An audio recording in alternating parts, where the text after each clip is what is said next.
আসসালামু আলাইকুম ওয়া রাহমাতুল্লাহি ওয়া বারাকাতুহু। আলহামদুলিল্লাহি আহলিহি ওয়া সলাতু লিআহলিহা আম্মা বা'দ। আল্লাহ তাআলার প্রশংসা এবং নবীজির উপর দরুদের পর টেকনিক ইজ এডুকেশনের পক্ষ থেকে দূর-দূরান্তের সকল শিক্ষার্থীদেরকে অভিবাদন জানিয়ে নতুন আরো একটি সূরা বলা যায় বিগত সূরাগুলোর মধ্য থেকে একটা লম্বা সূরা নিয়ে আজকে উপস্থিত হয়েছি। যে সূরাটার নাম কি? সূরাতুল ফজর। তো ফজর সংক্রান্ত বিষয়ে আল্লাহ তাআলা এখানে কসম করে এই সূরাটাকে শুরু করেছেন। তো এই সূরাটারও আসলে নির্দিষ্টভাবে বলা যায় না যে এই কারণে সূরাটা নাজিল হয়েছে। শানে নুজুলটা এভাবে বলা যায় না। তো বিভিন্ন বিষয় নিয়ে আল্লাহ তাআলা এখানে আলোচনা করেছেন। তো লম্বা সূরা আমরা একটু দীর্ঘ সময় ধরেই পড়ব। তো ধৈর্য সহকারে ইনশাআল্লাহ পুরো সূরাটা আমরা শুনবো এবং শিখার চেষ্টা করব। তো আমি সূরার দিকে চলে যাচ্ছি। সূরাতুল ফজর আমরা এখানে দেখতে পাচ্ছি লেখা রয়েছে সূরা ফজর। মক্কায় অবতীর্ণ, আয়াত সংখ্যা কত? ৩০। রুকু ১। তবে এই সূরাটা পড়ার একটা আলাদা মজা আছে। যেমন এভাবে সূরাতুশ শামস আমরা পড়েছিলাম সবগুলা শেষে হা, হা, হা। এখানে বেশিরভাগ সূরাগুলো মানে দেখা গেছে কোথাও কোথাও দাল টেনে, টেনে থামা লাগতেছে। কথাগুলো খুব সুন্দর। মানে যদি পড়তে পারি আমরা টেনে তাহলে খুব সুন্দর লাগে, মজা লাগবে। তো বিসমিল্লাহির রহমানির রহিম। ওয়াল ফাজর, ফাজর ওয়ালায়ালিন আশর। ২ টা আয়াত দিয়ে আমি বুঝিয়ে দেই, তারপরে পরবর্তীগুলো আপনাদের জন্য সহজ হবে। শেষ হরফের আগের হরফে যজম, পরের হরফটা কিন্তু র। তো আমরা কি করি? এর মাখরাজ যেটা জিহ্বার আগাটা উল্টে উপরের তালুর সঙ্গে গিয়ে লাগবে। ওইটা টাকে উচ্চারণ করা তো পুরো লাগবে না যজমের জন্য। তো আমরা কি করব? ওয়াল ফাজর, এই যে এর জন্য যে মাখরাজটা সেটাকে ধরবো। তাহলে কিছুটা এর আভাসটা চলে আসবে। তা না হলে কিন্তু আবার পুরো ই বাদ পড়ে যাবে।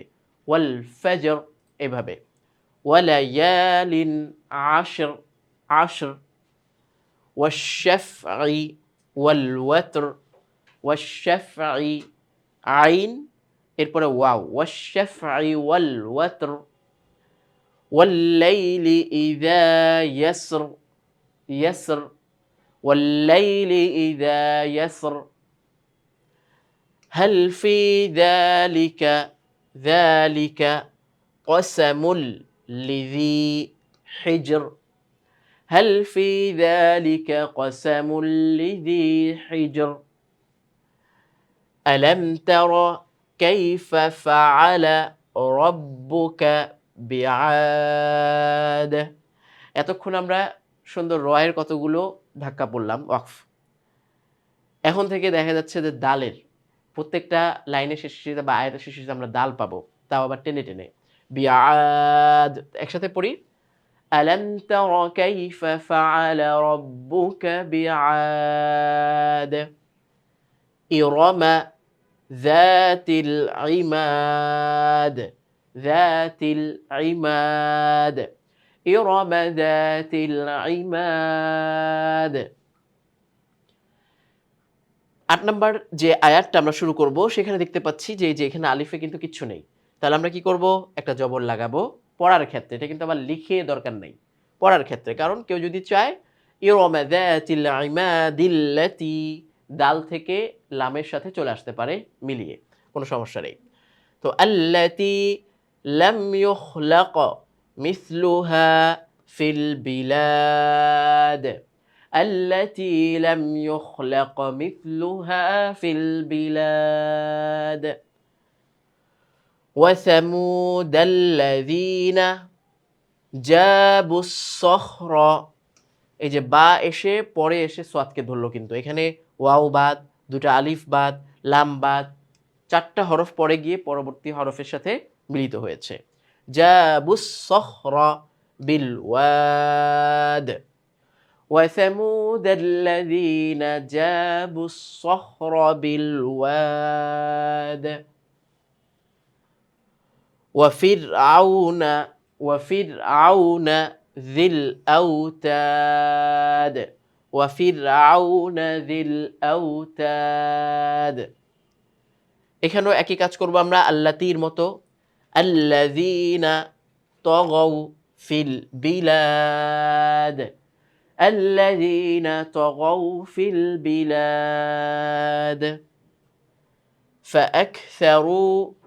فأكثروا فيها الفساد فأكثروا فيها الفساد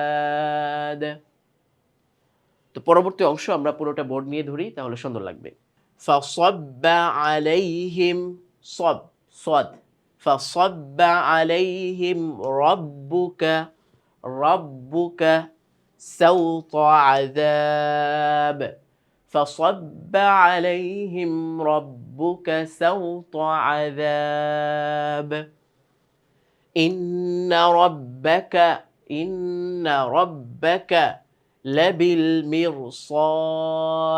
مرصاد فأما الإنسان إذا ما ابتلاه ربه فأكرمه ونعمه এখানে আমরা চাইলে থামতে পারি যদি কেউ থামতে না চায় কোনো সমস্যা নেই ওয়ানাআমাহু ফায়াকুলু সে বলতে পারে তো ফায়াকুলু রব্বি তিন আলিফ টান রব্বি আকরামান হলো এটা তো এই আয়াতটা আবার পড়ছি আমরা দুইটা আয়াত ইন্না রাব্বাকা লাবিল মিরসাদ فأما الإنسان إذا ما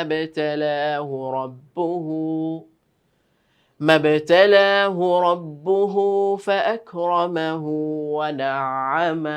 ونعمه فيقول ربي أكرمن وأما إذا ما ابتلاه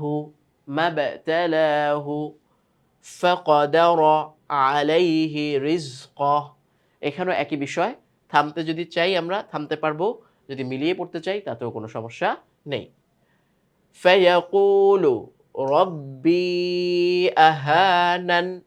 আহানান একসাথে পড়ি وأما إذا ما ابتلاه فقدر عليه رزقه فيقول ربي أهانن كلا بل لا تكرمون اليتيم كلا بل لا تكرمون اليتيم ولا تحاضون على طعام المسكين একসাথে পড়ি ولا تحاضون على طعام المسكين وتأكلون এই যে তা গিয়ে হামজাকে ধরলো তাই না যদি এটা লাম হতো কাফের সাথে কিন্তু মিলে যেত তো এর স্পষ্ট বোঝা যাচ্ছে তার সাথে আলিফ وتأكلون التراث أكلا لما وتأكلون التراث أكلا لما وتحبون المال حبا جما আবার পড়ি وتحبون المال حبا جما كلا إذا دكت الأرض دكا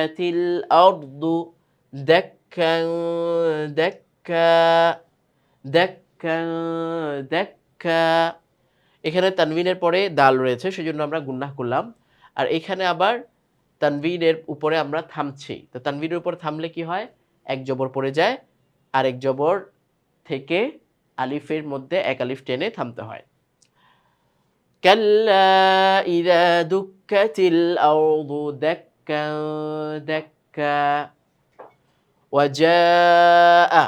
وجاء ربك والملك صفا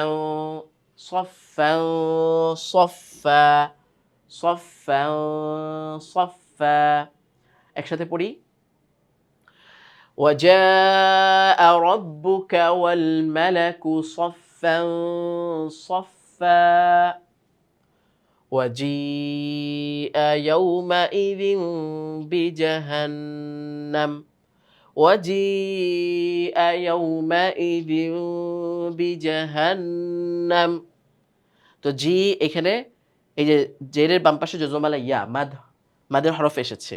মাদের হরফের পরে হামজা পাওয়ার কারণে কিন্তু আমরা ৪ আলিফ টানছি। এখানে চিহ্নটা দেওয়া হয়েছে। ইয়ৌমা ইযিন এই যে তানবিনের পরে বা ইকলাবের হরফ। সেজন্য নুন সাকিনটা বা তানবিনটাকে কি দ্বারা? মিম দ্বারা পরিবর্তন করে গুন্নার সাথে পড়তে হচ্ছে। বিজাহান্নাম আমরা এখানে ওয়াকফ করলাম। পরবর্তী অংশ আমরা পরবর্তী স্টেপে ধরি। এই অংশটুকু আবার পড়ছি আমরা। ওয়াজিআ ইয়াউমাইযিন এখানে ইয়াওটা ২ বার চলে আসছে তো এটা আমরা একটাকে কেটে দেই। ওয়াজিআ ইয়াউমাইযিন বিজাহান্নাম ইয়াউমাইযি ইয়াতাযাক্কারুল ইনসানু ওয়া আন্না লাহুয যিকরা আবার পড়ি আমরা। وجيء يومئذ بجهنم يومئذ يتذكر الإنسان وأنى له الذكرى يقول يا ليتني قدمت لحياتي يقول يا ليتني قدمت لحياتي فيومئذ لا يعذب عذابه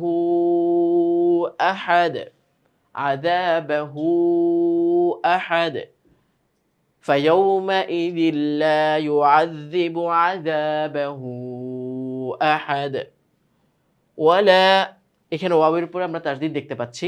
যদি কেউ মিলিয়ে পড়তে চায় তাহলে তাসদীদ আসবে, তা না হলে তাসদীদ পড়া লাগবে না। আমরা শুধু জবরটা পড়ব। ওয়ালা ইউসিকু ওয়াসাকাহু আহাদ ওয়ালা ইউসিকু ওয়াসাকাহু আহাদ।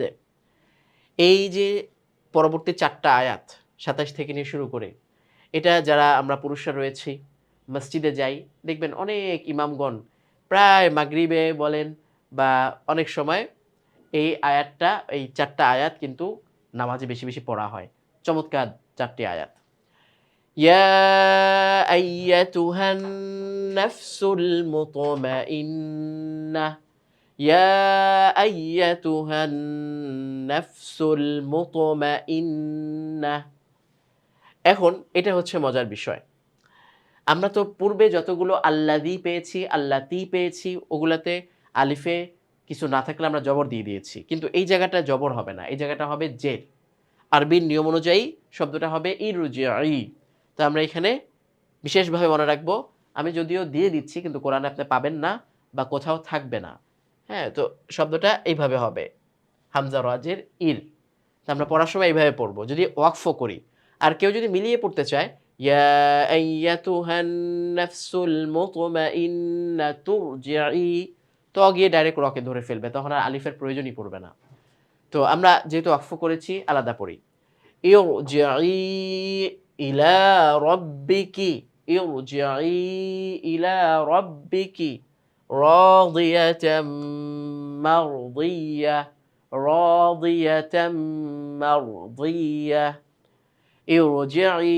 ارجعي إلى ربك راضية مرضية فادخلي في عبادي